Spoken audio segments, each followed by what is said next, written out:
আমরা পিন পয়েন্টে যাব আপনার মানে এই যে নির্বাচন করতেছেন সবাই রেডি? প্রশ্নটা করি আপনি রেডি হোক একসাথে সবাই, তাহলে বারবার বলতে হবে। জি ম্যাডাম, আসলে আপনি এখানে স্বতন্ত্র প্রার্থী হিসাবে নির্বাচনের ঘোষণা দিয়েছেন। আমরা জানতে চাচ্ছি আসলে কষ্টটা করতে দেন। ওকে ওকে ওকে এটা হ্যাঁ হ্যাঁ আচ্ছা যাব। আপনি তো স্বতন্ত্র প্রার্থী হিসাবে নির্বাচনে অংশগ্রহণ করতে যাচ্ছেন। আসলে এই যে নির্বাচনে অংশগ্রহণ করতে যাচ্ছেন, লক্ষ্য উদ্দেশ্যটা আসলে সংক্ষিপ্তভাবে আমাদের জানতে চাই।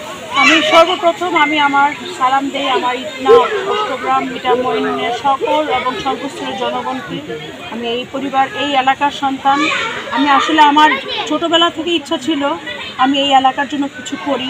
1933 সালে আমার দাদা কাজী আব্দুল আউয়াল সাহেব এই হাওর অধ্যুষিত এলাকায়, এই মানে একদম রিমোট একটা এলাকাতে এসে উনি একটি স্কুল করেছিলেন এই এলাকার মানুষের মাঝে শিক্ষার আলো ছড়িয়ে দেওয়ার জন্য।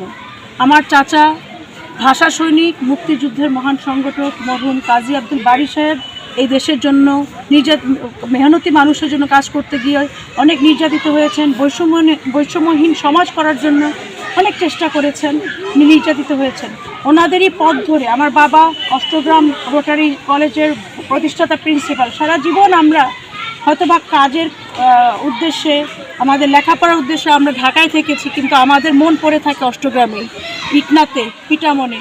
আমরা চাই এই স্বতন্ত্র প্রার্থী হয়ে কোনো কোনো দলের লেজুবৃত্তি না করে আমি যাতে আমার লক্ষ্যকে সামনে এগিয়ে নিয়ে যেতে চাই। আমি চাই আমার এলাকা অষ্টগ্রাম ইটনা মিঠামনের জন্য কিছু করে দিতে চাই, যেটা আমার বাপ দাদারা করে গেছেন, তারা সারা জীবন মনে রাখে।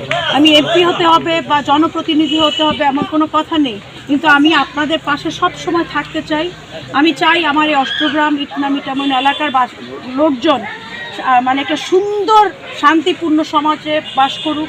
তাদের শিক্ষা ব্যবস্থা, পারিবারিক শিক্ষা, সবচেয়ে মূল্যবোধ তৈরি করতে হবে। পারিবারিক মূল্যবোধ যদি আমাদের মধ্যে না থাকে, আমরা কিন্তু ভালো সমাজ দিতে পারবো না। সেই উদ্দেশ্যে আমার কাছে মনে হয় আমি অষ্টগ্রামের মেয়ে হিসেবে এখন আমার সময় এসেছে অষ্টগ্রাম ইটনা মিঠামইন এলাকার জন্য কিছু করার জন্য আমার সময় এসেছে। আর আমার কাছে মনে হয় কথা না বলে, আমরা যদি কথার ফুলঝুরি কমিয়ে আমরা যদি কাজের ব্যক্তিটা বাড়িয়ে দেই, আমাদের এই এলাকা অনেক উন্নত হবে। আর আমার এই এলাকা অনেক সম্ভাবনাময় একটা এলাকা। এই এলাকার মানুষ অনেক সহজ সরল একটা মানুষ, যাদেরকে পাশে নিয়ে আমি কাজগুলো করতে চাই। আপনারা আমার জন্য একটু দোয়া করবেন। আমার জীবনের একটা শখ, আমি আপনাদের মেয়ে হিসেবে বলছি, এই এলাকার মেয়ে হিসেবে বলছি, আমি চাই এই এলাকায় একটা মানে এই স্বাস্থ্যকেন্দ্রে আমি একবার লাস্ট টাইম এসেছিলাম, এসে দেখেছি যে কিছু উপজেলা স্বাস্থ্য কমপ্লেক্সে কিছু কুকুর শুয়ে আছে। আমার খুব কষ্ট লেগেছে।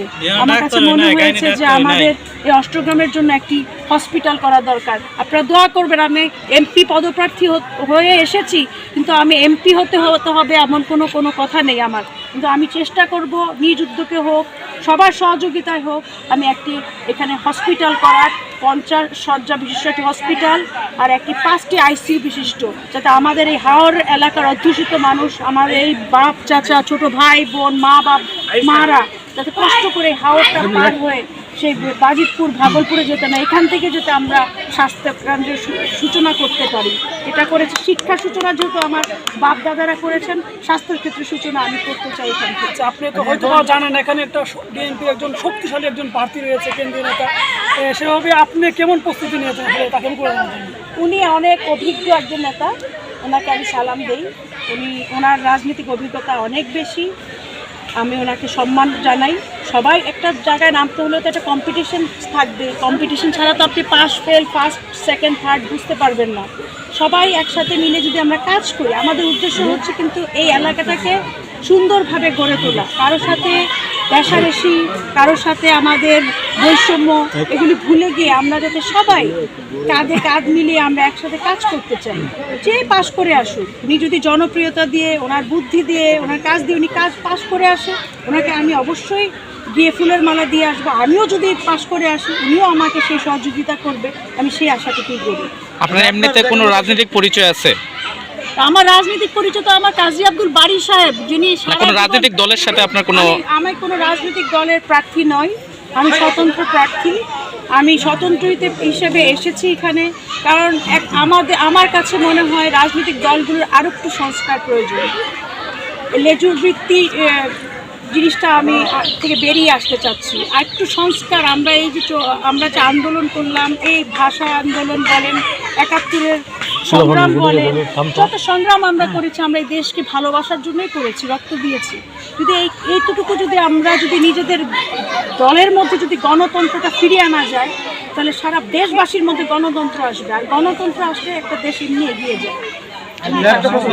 আসলে আপনি আর আমি হাওড়বাসীর জন্য এখানে আরেকটা বিষয়, আপনি যে স্বতন্ত্র প্রার্থী হিসেবে আসলেন, আপনাকে আসলে মানুষ কেন ভোট দিবে, এবং আর এলাকায় আসলে এক কথায় যদি বলি কি কি সমস্যা আপনার চোখে পড়ে, সমস্যা নিরসন আসলে আপনার উদ্যোগগুলো কেমন থাকবে?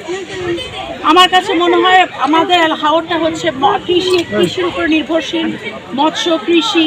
আর সবচেয়ে বেশি আমি মনে করি যে আমাদের এমন একটা সম্ভাবনাময় একটা শিল্প আছে, যেটা হচ্ছে পনির। সারা বাংলাদেশে অষ্টগ্রামের পনির জগৎ বিখ্যাত। এই পনিরকে যদি আমরা শিল্পে পরিণত করতে পারি, এই সেচ প্রকল্প নিয়ে যে ধরনের সমস্যা হচ্ছে, এগুলি এই জলাবদ্ধতা, তারপরে নদী ভরাট, এগুলি যদি আমরা হাতে নিতে পারি এই প্রকল্পগুলো, আমরা মনে হয় আমাদের অষ্টগ্রামবাসীর জন্য কোনো কঠিন কাজ হবে না এই ইনশাল্লাহ এই কাজগুলো এগিয়ে নিয়ে যাওয়ার জন্য।